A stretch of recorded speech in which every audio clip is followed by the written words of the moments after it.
I saw a video recently. I think it's called Boulevard of Broken Dreams. Stars, wannabe stars in a no-name hotel or no-star hotel. At least that's what the title says in YouTube, but the actual name of this documentary is Camp Hollywood. I just looked it up. It actually came out in 2004 when you check on IMDb. So it's about this little hotel that's hidden right in the heart of Hollywood with some history. Janis Joplin died in one of the rooms there. She overdosed. I think apparently Brad Pitt stayed in one of the rooms briefly. All sorts of actors and it kind of got me thinking about all sorts of things. I don't know about you, but so I started watching this film, and it's kind of brings some kind of weird air of nostalgia, even the quality of film it's made on. So it's probably, I would say, 15 to 20 years, probably over 20 years old, in fact. It might be well over 20 years old. Because one of these guys who lives in this no-name hotel, he was a driver, a chauffeur actually, for all sorts of stars, like Cary Grant, he says with a smile, Dean Martin. And I see that not only is he trying to find dates on his home computer, on his actual desktop PC, but he's using none other than Yahoo Messenger. So that certainly dates it. And literally within, I would say, 10-15 minutes into this documentary, I realized that most of these guys basically have a gambling addiction. So they're living for the high of finally getting a successful audition. If you pay close attention, not only do many of them have a substance use issue and things like that they're dealing with. You think I'm gonna have the rain come in the perfect scene? He's calling the cops, dude, if you don't stop. Shut the fuck up. If you don't want to shoot this, that's fine with me. No, I'm talking about your ass. Okay, you know what? Don't worry about my fucking ass. He's talking to him like he's Done it. It's Okay. going interference. Right. Shut the fuck up. I have to talk to him, and I really am pissed off right now. I'm very disappointed. I'm pissed, and shut the fuck up. I didn't want to do this fucking mess. I did this for you guys. Go fuck yourself. But as soon as they get one success, like one high, from finally scoring an audition and finally making it out of a huge pool of candidates into an episode or two of a sitcom, which usually ends up being cancelled after a few episodes or a season, maybe even never picked up, then they spend months or years chasing that high yet again, like this guy. Yet there's something very sad about watching this documentary. And interestingly enough, there are actual actors who did make it to some extent, where they often hang out in this hotel that's so anonymous it doesn't even appear on any maps, in fact. It's nestled in, nobody knows about it. So I saw that the guy who, I guess during the time of this documentary, he was best known for the button guy from Scarface. Later on, he became Tuco's dad in Breaking Bad. You might recognize him. And it's kind of funny hearing him sounding completely different and talking a little bit, I would say, bordering on pretentiously about the button and metaphorically holding the button, whatever he's talking about. I thought was really where I could substitute something else that turned me on the same way the buttons were something else for me on that bomb than the buttons on a bomb. I'm surprised to see such experienced and respected actors like Mark and Maury living at this no-star hotel. They can afford better. But like the younger actors, I think they appreciate the benefit of community. You have to tell. No, you tell. Brooke is a 20-year-old up-and-coming actress. In Toronto, she was booking lead roles in popular kid shows like The Animorphs, in which she would morph into a lion. Now she's come out to Hollywood on her own, ready to play more mature roles. The level of opportunities here in Hollywood, it really doesn't compare to Toronto. I mean, not if you're trying to attain a certain level of success. So I don't know, I just find it interesting that another guy, he played Mozart's dad in Amadeus, which is like it's a good role, but it's pretty forgettable, I think. I don't really remember him. He does seem like a very aristocratic sounding guy. You can see why he did get the role. Very interesting fella.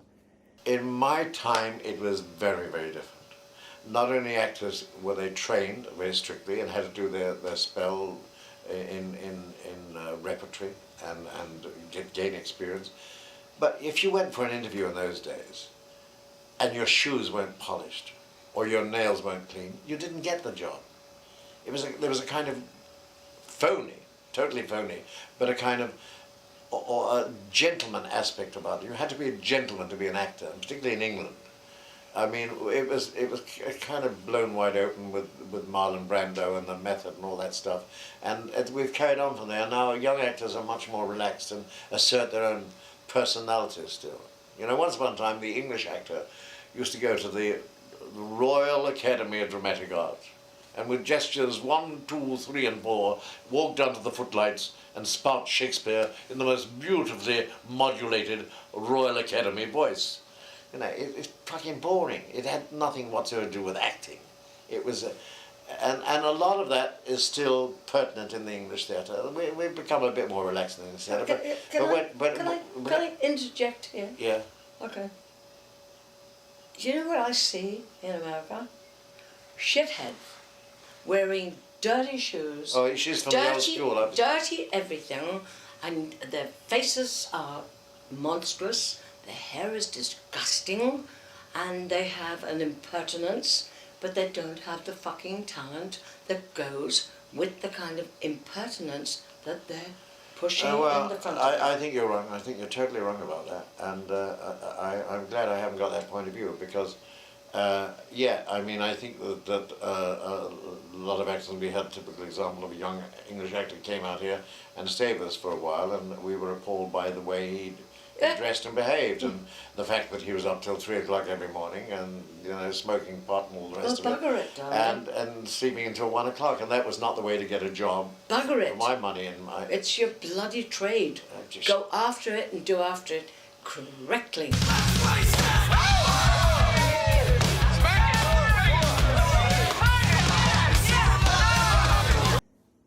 More than you can say about most of the actors in this documentary. I don't want to be judgmental, but you can just see them and you can tell they're just too generic, they're not really interested. You can usually tell that a person isn't going to make it. Maybe if some of their friends were honest enough and told them that, they wouldn't be struggling with this basically gambling addiction they're stuck with. So yeah, as I was watching this film, you know, you start getting a certain, you know, especially if you go to sleep right after watching a documentary like this, you might experience one of these, you know, 3 or 4 a.m. wake-ups like I'm experiencing right now. And, you know, it kind of mixes in your head a little bit. You start thinking about how we all grew up. You know, most people of my generation, people who were born in the 20th century, probably now as well, still very similar. You remember how you used to come back from school or maybe on a weekend and everybody was just watching TV. That was kind of our generation, even though, you know, supposedly people who were raised in the Soviet Union, they might think of themselves as somehow better, somehow superior to all that. And the truth is they were glued to the tube just as much as the rest of us. You know, to their little tiny little Soviet black and white tube that they had to squint and sit a couple of meters from, just to watch, just to view. So I'm thinking about this cycle. These people at the hotel, wannabe actors, struggling stars, they just desperately want to get on the tube. They want to be seen by everyone. and I kind of long since figured it out. Many people did that. It's people who seek that much fame, they're trying to kind of fill a gap, fill a hole of love that is absent. So maybe missing attention from mom and dad, right? Want to be worshipped, want to be loved by their peers, which I don't think it really works. I don't think once they do achieve it, the best case scenario, basically, the best case scenario they struggle for is, guys like this. Like, I don't know, a couple of days ago, I saw a video of, Tom Hanks and his wife walking, and then this guy who bumps into, I don't know, they kind of dramatized it. They said he almost trampled, what's her name, Rita Wilson, or... A few days ago, I saw this story. They were dramatizing a little bit. Like, paparazzi almost trampled to death Tom Hanks' wife or something. But really, this guy was just not paying attention. He's like, "Hey, what's up, Tom Hanks? How are you doing?" And then he... What are you doing? Back the f*** off! What are y'all doing? What do you want? People are crazy, bro. Knock it over my wife. Yeah, they're bugging. Sorry to talk about that. They're bugging out. Grabbing and Tom Hanks kind of pushes, but he can't say directly to him because he can't really tell who was it. Then Tom Hanks goes, you. What are you doing? Back the f*** off! What are y'all doing? What do you want? People are crazy, bro. Knock it over my wife. Yeah, they're bugging. Sorry to talk about that. They're bugging out.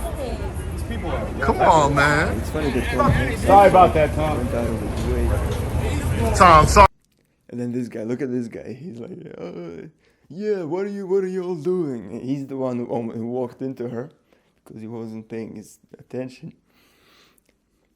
Anyway, so this is the best case scenario. This is when they do get an audition after an audition, they become known, they become famous, they become iconic. Still, their life becomes this. It's kind of hellish to me, if you ask me. And they actually strive for that. Yeah, and and then I realized I had those feelings too. I wanted to be on TV, I wanted to be in movies, because the people you kind of worship, the people because the people you look up to, your parents, they're like these, almost superhumans with their abilities that they have acquired over the years. It seems almost like an impossible leap to make into adulthood, to become on that level. And they were looking at the TV. They were looking at the people on the TV and worshiping them. And they knew their names too. They knew their names, what movies they were in. Oh, this guy was in the movie with that guy.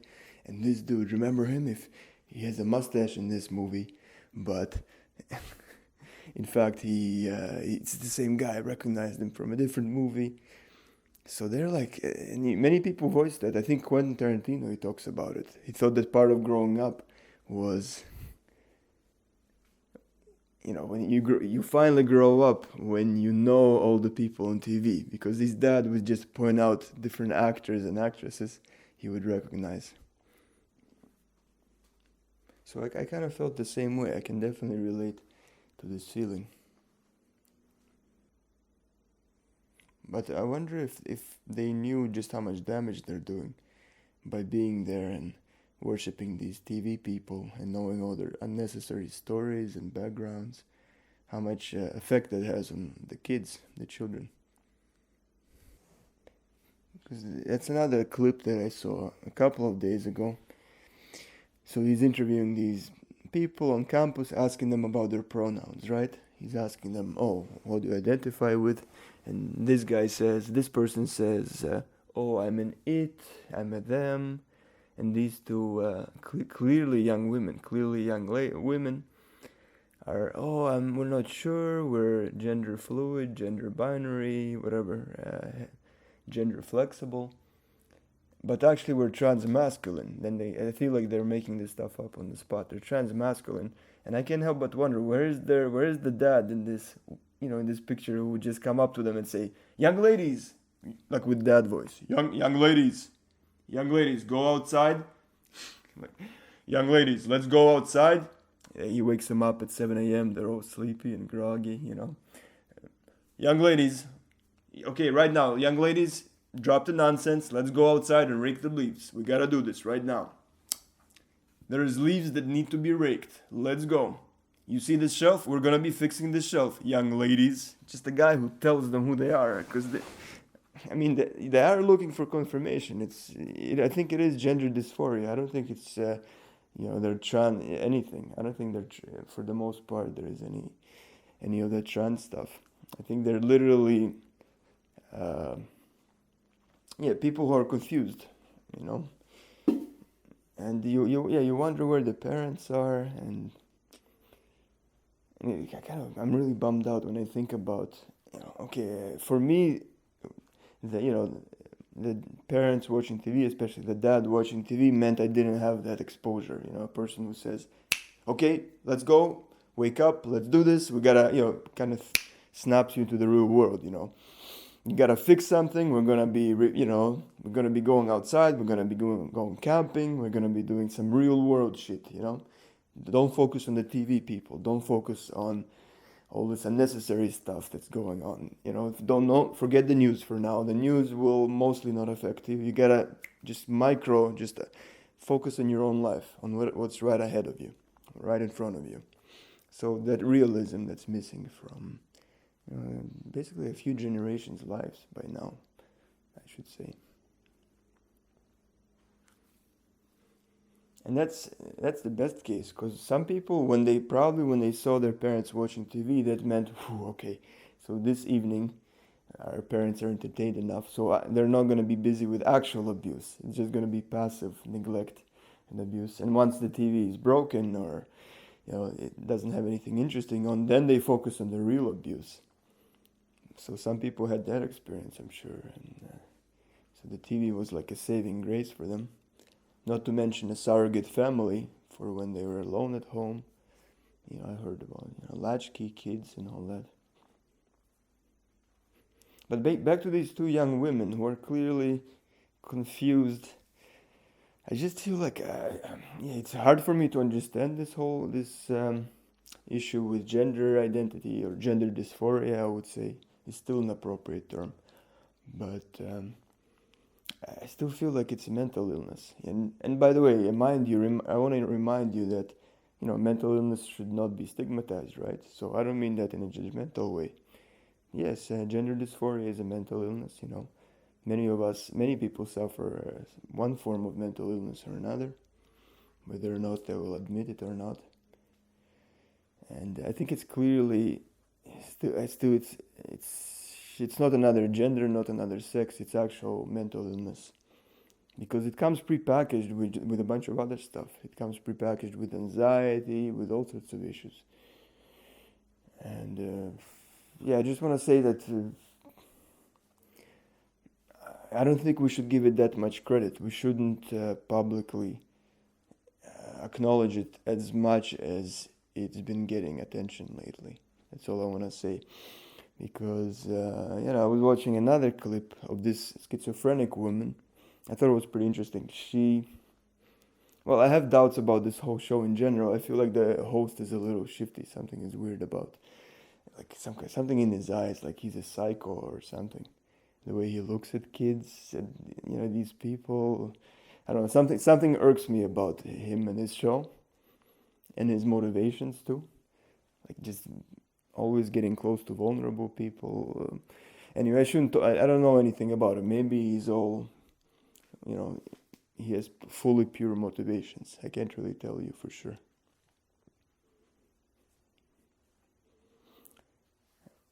But, so this schizophrenic woman, who I think it's either her or one other schizophrenic person he talked to, they said, if schizophrenics, if there was an Olympics for mental illness, schizophrenics who function well, who manage to hide it well enough, they would always take the gold. So he said that they said that if there were an Olympics for mentally ill people who try to manage to live normal lives, schizophrenics would always take the gold. So this person said that if there were an Olympics for mentally ill people who managed to live normal lives, functional lives, schizophrenics would always take the gold. If I found that kind of bittersweet, that statement, it's pretty interesting. So, but one of the schizophrenics, who's pretty well medicated, trying to function, but you can still tell something is off. One interesting thing that I caught is that they say if they have a hallucination, let's say they have like a clown or a monster they see in the corner, last thing they want other people to do is interact with that hallucination. So they don't want people pointing at it and saying, "Here it is. Here is the look, is this." So they don't want their friends and loved ones asking them about the hallucination, pointing at it and saying, "Is this where it is? Is this where you see the monster?" Kind of interacting with it, because that makes it harder for them to distinguish the hallucination from reality. So they have certain tricks they developed to make sure that a hallucination is in fact a hallucination, and actually acknowledging it for other people, it makes it harder for them when other people point at their hallucination and acknowledge it. And I think there is a good parallel with gender dysphoria, where lately society has been acknowledging their issue too much, devoting it a little too much attention, like pointing at it. Is this your issue right there? Instead of just kind of you need to ignore it to some extent to help them heal, I think. Especially that they suffer from a lot of confusion and distress. I don't think we're helping at all. What we're doing now, I think it's making it a million times worse, is what I'm saying. So I think as long as we acknowledge it, and as long as big politicians are intermingled in it, you have the president talking about, I want to be mom, dad, I want to be a transgender, or mom, dad, I'm a transgendered kid. It's not helping at all. It's just because that's an area of life where they have difficulty, they have anxiety, they have confusion, and we're not helping them. And also you might say that some years back, some decades back, homosexuality used to be considered a mental illness, right? In fact, I think it was in the official abnormal psychology, what do you call it? I think it was in the DSM, the manual of psychology, or psychiatry, sorry. It was in the DSM manual of psychiatry. But I think there is a difference. I think with, lesbians, with gays, I think with homosexuals, as long as they're accepted by their friends and family, and, as long as they're allowed to live their lives, they're basically happy. They don't need any modifications that need to be done. So they can live a happy life without surgeries, without, all this additional work, which I think that's the key difference with, so-called transgenderism, or I would just leave it at gender dysphoria. I still think that the fact that they need a surgery, a corrective surgery, to try to relieve their anxiety is just indicative of a mental illness, is what it is. Because they need a change, and even then, often they need to detransition. There is actually a very good YouTuber, this young lady, who basically tried to transition to male. Now she's detransitioning to female. She's telling her story. Of course, the damage has been done. Her voice is the same. Well, basically, her voice sounds like a guy who's trying to transition to female. Basically, she has a man's voice now, and that's pretty much impossible to correct. So the anxiety stayed, all the dysphoria is still there. So I don't think it helped that people kind of, yeah, you go, girl, you go, guy. They're kind of cheering her on, and the doctors were cheering her on. I don't think that's helpful at all. So you gotta give a little tough love. All I'm going back to is these, just to wrap everything up for tonight, for this morning, is that you need, you need a dad who's, like, boom, turns the TV off. Hey, ladies and okay, guys, like men, women, gals, young ladies, let's get our face back to the real world. These Hollywood people, these people hanging out at the Hollywood Hotel, they just needed someone to snap them back into reality. You can't do it for 2-3 years, just hunting this impossible dream. You know, I had this aunt who, she's an interesting person, very unusual woman, not the most emotional person in the world, very, we would say she was like a space alien, like she came from outer space. You know, the way, but I remember we used to play this different, PC games. It was me, my brother, and our 2 cousins. And I remember we were playing Commando. We were really like engrossed in this PC game, Commando. And then, but we were about to go outside. Like our aunt and uncle were gonna take us to the park, bicycle riding, real world stuff. And then she just pushed the button and just turned the computer off. Because we kept saying 5 more minutes, we're almost done. She just turned it off.